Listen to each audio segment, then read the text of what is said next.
Hi, and welcome to this live reading from the Book of Hours by Maria Elena Alonso-Sierra, and this is presented by Itsy Bitsy Book Bits. Prologue, Monterey Bay, California, 1997. The past, figuratively, had been stooping over Gabriela MARTINEZ's shoulder all morning long. Now it rode co-pilot on the drive home, laughing like a psychotic macaw at her feeble attempts to staunch the memories. Hell. Was not as if this battle was new. For 4 years, Gabriela had been sparring with her past and its mockery, its unexpected hounding, its inconvenient ambushes, and its vicious pouncing with a relentless force of will. It was harassment, plain and simple, implacable, the transformative memories slithering unbidden into her consciousness, a soft caress that made her tremble, gray eyes that bored into her soul, arms that held softly or protected, and, oh God, lips that made her feel things she had never felt in all her married life. That's because it wasn't your husband who made you feel them, her past snickered. Well, hell. Score. Past, 1. Gabriela, 0. She rammed the clutch. She really needed to snap out of this self-pity buffet she was dishing out today. With a practiced move, Gabriela downshifted to second, and the BMW sedan slowed on cue.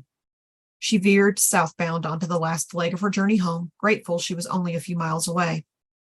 Focus, she ordered. Time to snap out of my life is just a smorgasbord of misery crap. Today, she didn't have time for self-pity or memory lane flashbacks. Now that her meeting with her manager, Jean-Louis, was about the upcoming auction was over, she had a nightmare of scheduling to organize. There was no time for the past and her thoughts. The better and more efficient undertaking was to keep the gear in second, give her brakes some respite, and focus on this downward gradient of road, which had more twists than a pretzel.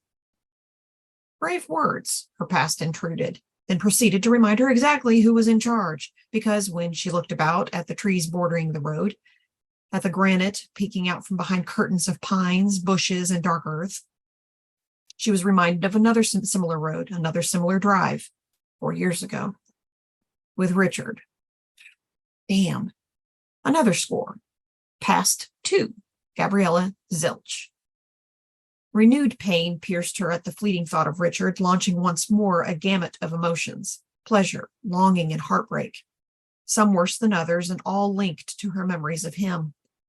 The worst were the constant yearnings entangled with a sense of abandonment, which wasn't fair either. Hadn't Richard asked her to eliminate all doubts before reaching out to him free and clear with no regrets?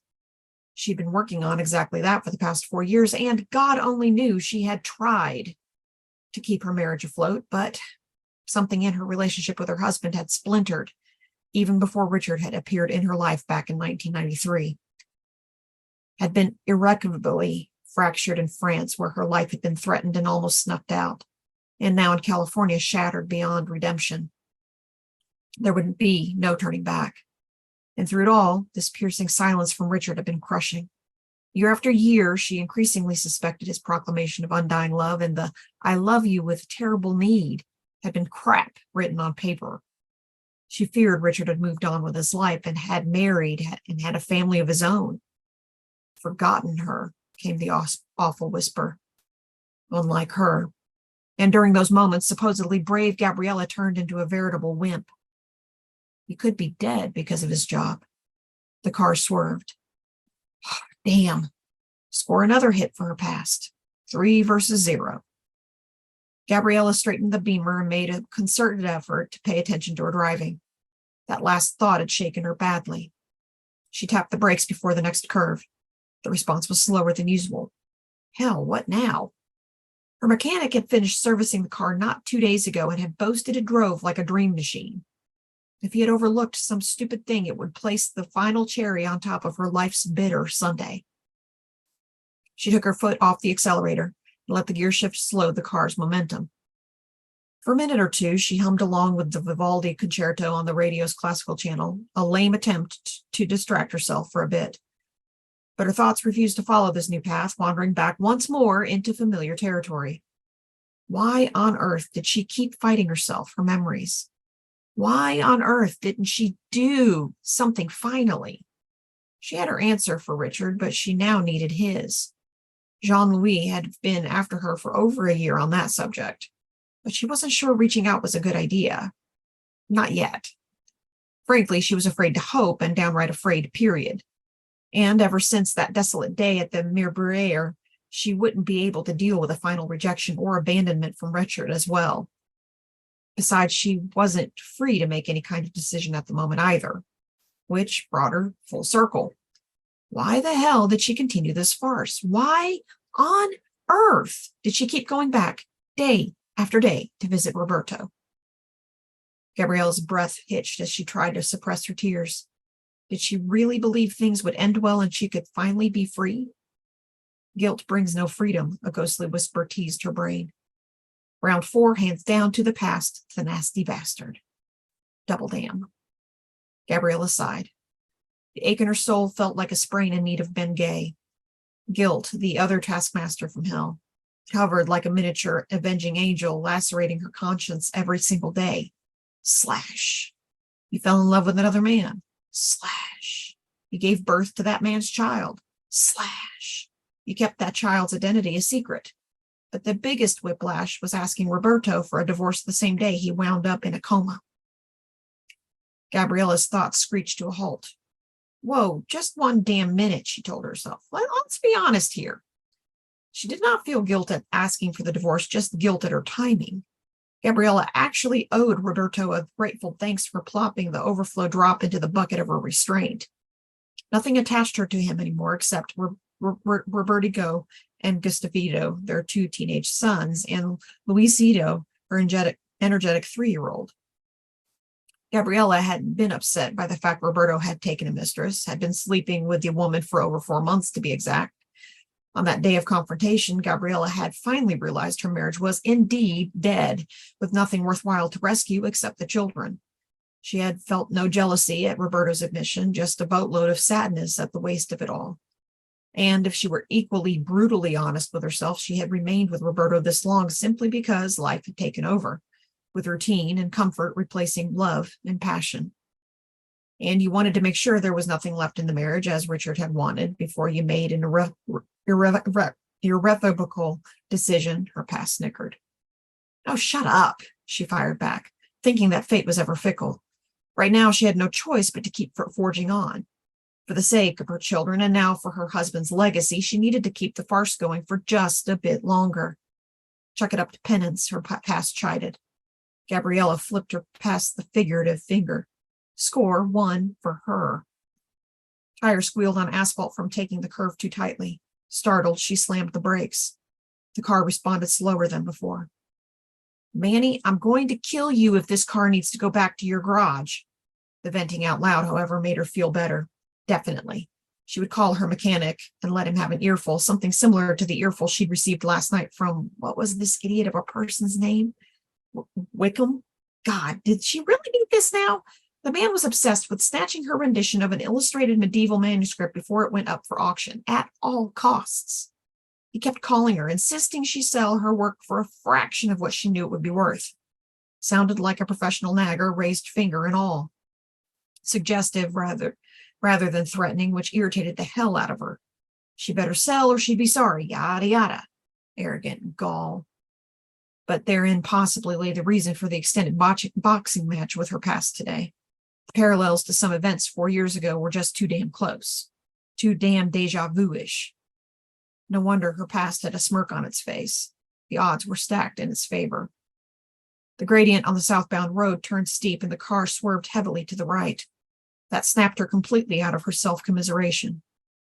Taking a steadying breath, she pushed down on the brakes and prepared to downshift to first. The car didn't even hiccup. She pumped the brakes, thinking she had misjudged. Nothing. Her foot went all the way down to the floorboard and stayed there. Gabriela froze. For an instant, her brain refused to capture the enormity of her current problem. Her muscles didn't twitch and she didn't breathe. No, this is simply not happening to me. There's a mistake. She released and pushed once more. The brake pedal slid down in slow motion, all the way down. No resistance. It stayed there. She was not wrong. Oh My God. The sudden influx of adrenaline surged through her body like a savage beast set loose on a hunt after a famine. Her heart hammered her ribcage. Her eyes, hoping something, anything would help her, darted frantically around. What was she going to do? She had a 50-foot drop on one side of this 2-lane road and a granite wall on the other. Traffic would get heavier as she went lower. Sweat pooled on her inner elbows and nape. She was in serious trouble. The car sped up. She started hyperventilating. Take a deep breath. Stay with me, Gabriela. I need you to guide me. Richard. The thought of him fighting another car on another road somehow steadied her. She rammed the clutch and shifted to first. The car bucked, almost stalled. Her seatbelt bit into her shoulder and torso, and the whine from the motor became a distressing grating of metal. Did the car just slow down a bit? Concentrate, damn it. Concentrate. The next obstacle, the road ahead, was a hair raiser. It veered away from the drop at a tight angle and twisted back immediately toward the western horizon, the ocean, and the road below. Prioritize. Slow down the beast, one sucky situation at a time. Gabriela eased the car into the median, giving herself more driving room. Please, please, she begged no one in particular. Don't let anyone come my way. Tires screeched as she started the turn. Her hands slipped as she maneuvered the steering wheel with the small up and down jerk she remembered Richard using. But the car felt heavy, like a lumbering beast wading through thick mud, resisting her directions and weaving farther to the edge of the road. She increased her movements on the steering wheel. The car's rear dragged heavily to the right. Her first instinct was to compensate. She tamped down on that gut move quickly. Defensive driving taught overcompensating would trigger a dangerous spin. She needed to break the car's momentum before she reached the next turn, the one facing the ocean. She grabbed the emergency brake lever and eased it up a fraction at a time as she kept turning.